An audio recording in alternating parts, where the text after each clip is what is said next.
On va filer retrouver notre ami et néanmoins correspondant Valérie Le Rouge à Bruxelles. Bonjour Valérie.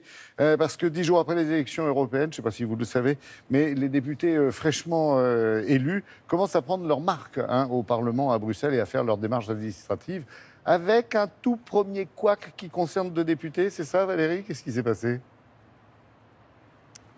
Oui, bonjour Laurent, bonjour à tous. L'affaire n'est pas passée inaperçue, effectivement, ici. Quelques jours à peine après les élections, eh bien, des dizaines, même des centaines de nouveaux députés ont commencé à faire des allers-retours à Bruxelles, notamment pour récupérer leur welcome pack, comme on dit en bon français bruxellois, c'est-à-dire le pactage d'accueil qui comprend notamment le badge provisoire qui permet de circuler au Parlement européen, qui permet d'aller aux réunions politiques des divers groupes, des nouveaux députés. Et il y en a 2, les Catalans indépendantistes, désormais célèbres, comme Carles Puigdemont, l'ancien président de la Catalogne, réfugié en exil ici en Belgique. Eh bien, ils se sont présentés et leur nom était grisé sur la liste. L'administration leur a interdit l'accès sous prétexte qu'ils n'avaient pas encore été investis et qu'ils n'avaient pas prêté serment en Espagne. Et pour cause, s'ils le font, ils passeront directement par la case prison.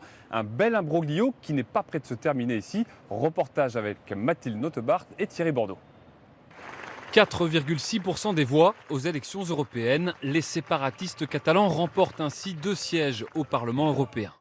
Mais les 2 élus, Carles Puigdemont et Toni Comín, sont poursuivis en Espagne pour tentative de sécession et toujours exilés en Belgique. Quand ils sont arrivés au Parlement européen pour obtenir leur badge d'accès provisoire, surprise, le Parlement les a refoulés, officiellement car l'administration espagnole n'aurait pas transmis la liste des nouveaux élus. Le Parlement européen nous a empêchés de nous accréditer, sans donner d'explication. Si l'argument est de dire qu'il n'existe pas de liste officielle envoyée par l'État espagnol, alors pourquoi avoir donné l'accès aux autres?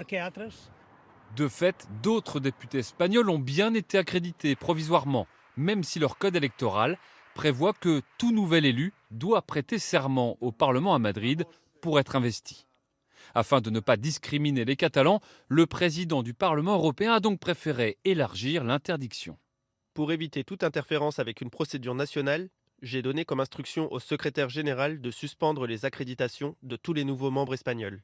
Plus un député espagnol n'est donc autorisé pour l'instant au Parlement, de l'amateurisme pour les journalistes ibériques habitués des institutions européennes. On est assisté à une petite pièce de théâtre très surprenante parce qu'on sait depuis qu'ils ont eu son siège avec beaucoup de voix qu'ils essayeraient d'avoir sa carte comme député. Et le Parlement devait le savoir aussi. Donc ce qui se passe mal, c'est qu'on ne comprend pas.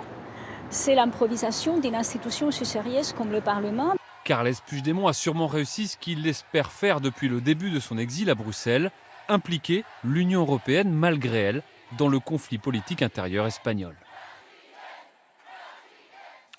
Bon, dites donc, et apparemment pour le contingent français, pas de problème, les 79 élus ont été investis d'office, eux, hein?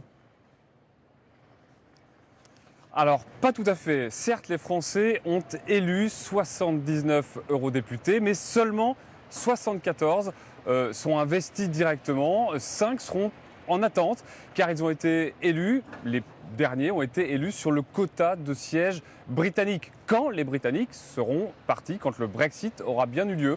Et ainsi, il y a un député Rassemblement National, 2 de La République En Marche, un écologiste et un de la gauche de Raphaël Glucksmann, eh bien, qui ont été élus, mais qui vont devoir attendre 4 mois, peut-être la prochaine date du Brexit, 6 mois, 10 mois, 2 ans, peut-être qu'ils ne seront jamais investis. C'est le cas aussi pour 5 Espagnols, 3 Italiens. Il y a ainsi 27 sièges comme ça qui ont été répartis dans les pays qui étaient sous-représentés au Parlement. Et aux yeux de l'administration britannique, eh bien, de l'administration de Bruxelles, pardon, ils n'existent pas et ils ne sont pas rémunérés. Comme on dit, affaire à suivre. Merci beaucoup Valérie et vous nous tenez au courant évidemment.